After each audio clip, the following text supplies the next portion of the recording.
वर्ग 9 एक्सरसाइज 15। पिछले क्लास में क्वेश्चन नंबर 18 तक हम कंप्लीट कर दिए।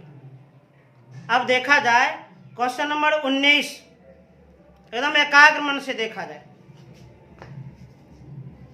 19 में क्या कहता है, एकदम ध्यान से देखिए। एक तालाब की गहराई ज्ञात करें जिसका आधार 5 मीटर भुजा का एक वर्ग है। इस तालाब में एक ऐसे तालाब के बराबर पानी समा सकता है जिसकी लंबाई, चौड़ाई तथा गहराई क्रमशः 10 मीटर, 5 मीटर और 4 मीटर है। क्या कहता है? एक तालाब की गहराई ज्ञात करें। तालाब माने क्या होता है? तालाब का अर्थ है घनाभ से है।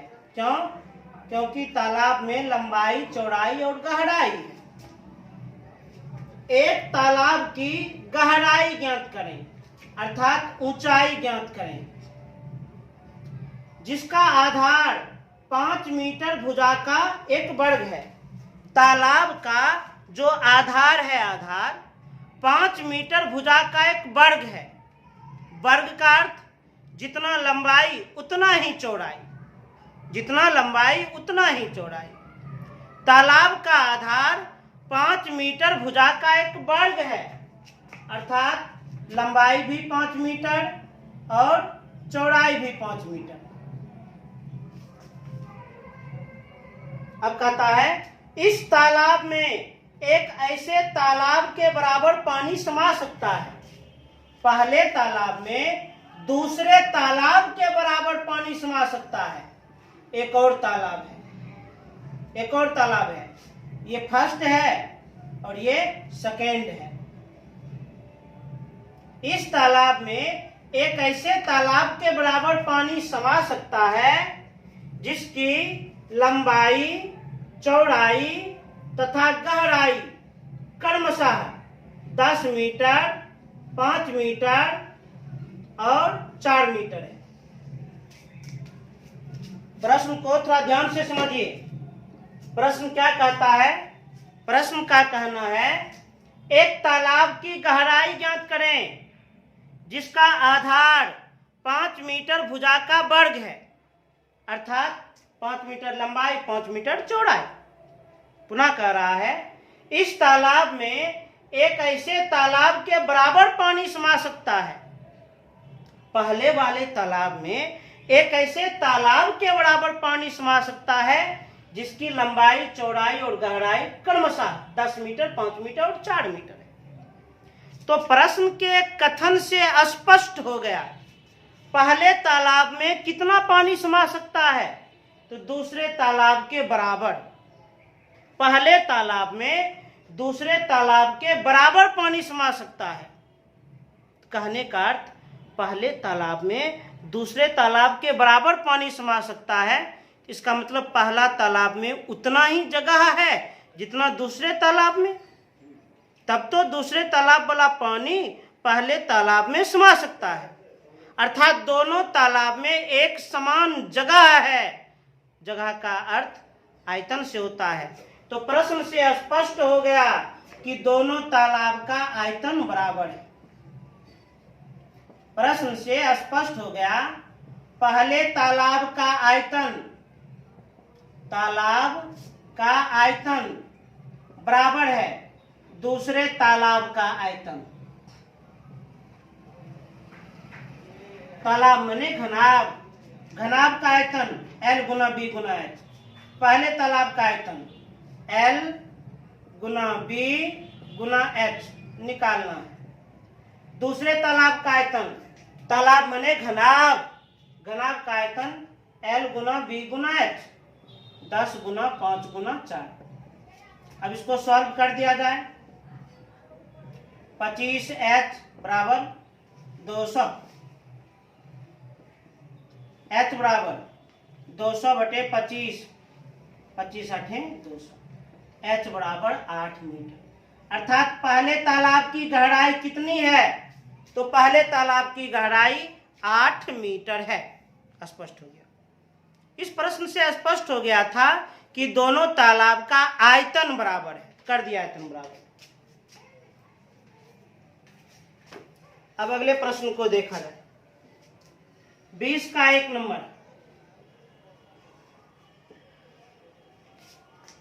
एक कमरा की लंबाई, चौड़ाई तथा ऊंचाई क्रमशः 30 डेसीमीटर, 20 डेसीमीटर और 17 डेसीमीटर है। यदि प्रत्येक विद्यार्थी को 100 डेसीमीटर क्यूब स्थान दिया जाए तो कमरे में कितने विद्यार्थी बैठ सकते हैं? अरे भाई, एक कमरा का लंबाई, चौड़ाई, ऊंचाई दिया गया है और उस कमरा में प्रत्येक विद्यार्थी को 100 डेसीमीटर क्यूब स्थान दिया जाता है, तो आखिर उस कमरे में कितने विद्यार्थी बैठ सकते हैं? तो बड़ा साधारण उपाय है। उस कमरा का आयतन ज्ञात कर लेते हैं और एक विद्यार्थी के आयतन से भाग लगा देते हैं। जितना भागफल आएगा उतना विद्यार्थी बैठ सकते हैं। एक कमरा, कमरा का अर्थ घनाभ से ही होता है। कमरा का अर्थ घनाभ से होता है। एक कमरा की लंबाई, चौड़ाई तथा ऊंचाई क्रमशः 30, 20 और 17 डेसीमीटर है। एक कमरा की लंबाई, चौड़ाई तथा ऊंचाई क्रमशः 30 डेसीमीटर, 20 डेसीमीटर और 17 डेसीमीटर है। यदि प्रत्येक विद्यार्थी को 100 डेसीमीटर क्यूब स्थान दिया जाए, प्रत्येक विद्यार्थी का स्थान कितना दिया जाए? 100 डेसीमीटर क्यूब। तो कहता है कमरे में कितने विद्यार्थी बैठ सकते हैं, अर्थात विद्यार्थी की संख्या पूछा जा रहा है। उस रूम में, उस कमरे में कितने विद्यार्थी बैठ सकते हैं, विद्यार्थी की संख्या बताओ। तो बहुत साधारण ये प्रश्न है। सबसे पहले संपूर्ण कमरा का हम आयतन निकाल लेते हैं। उसके बाद एक विद्यार्थी कितना स्थान दिया जा रहा है? 100 डेसीमीटर क्यूब। 100 से भाग लगा देंगे कमरे के आयतन में, विद्यार्थी की संख्या प्राप्त हो जाएगी। विद्यार्थी की संख्या कैसे ज्ञात करेंगे? विद्यार्थी की संख्या ज्ञात करने के लिए कमरे का आयतन निकाल कर और एक विद्यार्थी के आयतन से भाग लगा देंगे। कमरा है घनाभ, घनाभ का आयतन L गुना B गुना H, 33 गुना 20 गुना 17। एक विद्यार्थी का आयतन ये दिया गया है। अरे एक प्रत्येक विद्यार्थी को इतना स्थान दिया जा रहा है, तो स्थान तो आयतन ही तो है। एक विद्यार्थी का आयतन 100 डेसीमीटर क्यूब। अब सॉल्व कर दीजिए। 2 शून्य 2 शून्य कट गया। 17 गुना 2 गुना 3, 102। उस कमरे में 102 विद्यार्थी बैठ सकते हैं। उस रूम में 102 विद्यार्थी बैठ सकते हैं। ध्यान दीजिए, जब भी किसी कमरा या किसी हॉल का लंबाई, चौड़ाई और ऊंचाई दिया गया हो और प्रत्येक विद्यार्थी के लिए एक फिक्स स्थान दिया जाए और विद्यार्थी की संख्या पूछा जाए, तो संपूर्ण कमरा का आयतन निकालकर एक विद्यार्थी के आयतन से भाग लगा दीजिए, विद्यार्थी की संख्या प्राप्त हो जाएगी। तेजी से उतारा जाए।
अब 20 का 2 नंबर देखा जाए।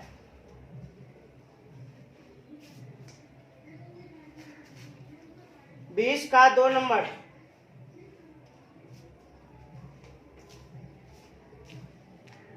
एक सिनेमा हॉल की लंबाई, चौड़ाई तथा ऊंचाई क्रमशः 100 मीटर, 50 मीटर और 18 मीटर है। यदि प्रत्येक व्यक्ति को 150 मीटर क्यूब वायु की आवश्यकता हो तो बताएं हॉल में कितने व्यक्ति बैठ सकते हैं। माने इस प्रश्न में जो सिनेमा हॉल है, सिनेमा हॉल घनाभ के आकार का है। किस आकार का? घनाभ के आकार का। एक सिनेमा हॉल की लंबाई, चौड़ाई तथा ऊंचाई क्रमशः 100 मीटर, 50 मीटर और 18 मीटर है। यदि प्रत्येक व्यक्ति को 150 मीटर क्यूब वायु की आवश्यकता हो, प्रत्येक व्यक्ति को वायु, कितनी वायु की आवश्यकता हो? 150 मीटर क्यूब, तो बताए हॉल में कितने व्यक्ति बैठ सकते हैं। व्यक्ति की संख्या पूछा जा रहा है। सेम प्रश्न, एकदम सेम प्रश्न है। एक सिनेमा हॉल का लंबाई, चौड़ाई और ऊंचाई दिया गया है और सिनेमा हॉल में प्रत्येक व्यक्ति को 150 मीटर क्यूब वायु की आवश्यकता हो तो हॉल में कितने व्यक्ति बैठ सकते हैं। तो बहुत सिंपल सा प्रश्न है। क्या करेंगे? संपूर्ण सिनेमा हॉल का आयतन निकालकर एक व्यक्ति के आयतन से हम भाग लगा देंगे, व्यक्ति की संख्या प्राप्त हो जाएगी। इसमें अब क्या करना है? तो व्यक्ति की संख्या ज्ञात करने के लिए सिनेमा हॉल का आयतन, सिनेमा हॉल का आयतन निकालकर और एक व्यक्ति के आयतन से भाग लगा देंगे। सिनेमा हॉल का आयतन, सिनेमा हॉल घनाभ है, घनाभ का आयतन L गुना B गुना H, L गुना B गुना H। एक व्यक्ति का आयतन, चूंकि एक व्यक्ति को 150 मीटर क्यूब वायु की आवश्यकता है तो एक व्यक्ति का आयतन 150 मीटर क्यूब ही है। सरल कर दीजिए। सुनो सुनो कट गया, 5 किया 15, 3 7 18, 600 व्यक्ति। उस सिनेमा हॉल में 600 व्यक्ति बैठ सकते हैं। तो आज फिलहाल हम इतने तक ही रहने देते हैं।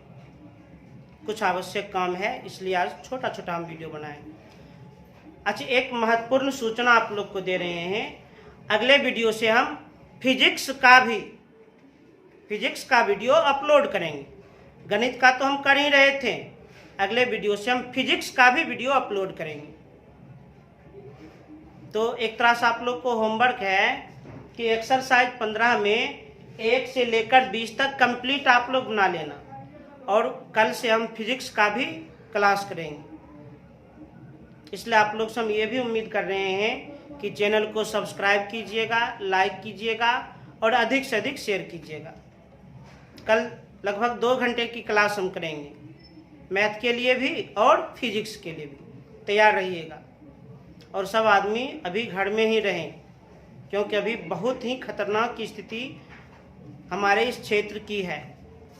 इसलिए आप लोग कोरोना काल के इस बहुत बुरे दौर में एकदम संभल कर रहें। धन्यवाद।